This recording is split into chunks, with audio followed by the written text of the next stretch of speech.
নবীজি বলেছেন, কেউ যদি ফজরের নামাজ জামাতে পড়ে তারপরে সালাম ফিরানোর পর ওই জায়গাতেই বসে থাকে এবং জিকির আজগার করতে থাকে, সুবহানাল্লাহ 100 বার পড়লো, আস্তাগফিরুল্লাহ 100 বার পড়লো, ঠিক আছে, লা ইলাহা ইল্লাল্লাহ ওয়াহদাহু লা শারীকা লাহু লাহুল মুলকু ওয়া লাহুল হামদু ওয়া হুয়া আলা কুল্লি শাইইন কাদির, এগুলো পড়লো।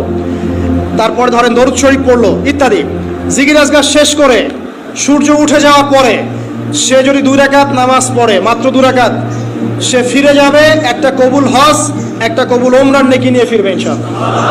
নবীজি বলেছেন, কেউ যদি ফজরের নামাজ জামাতে পড়ে তারপরে সালাম ফিরানোর পর ওই জায়গাতেই বসে থাকে এবং জিকির আজগার করতে থাকে, সুবহানাল্লাহ 100 বার পড়লো, আস্তাগফিরুল্লাহ 100 বার পড়লো, ঠিক আছে, লা ইলাহা ইল্লাল্লাহ ওয়াহদাহু লা শারীকা লাহু লাহুল মুলকু ওয়া লাহুল হামদু ওয়া হুয়া আলা কুল্লি শাইইন কাদির, এগুলো পড়লো।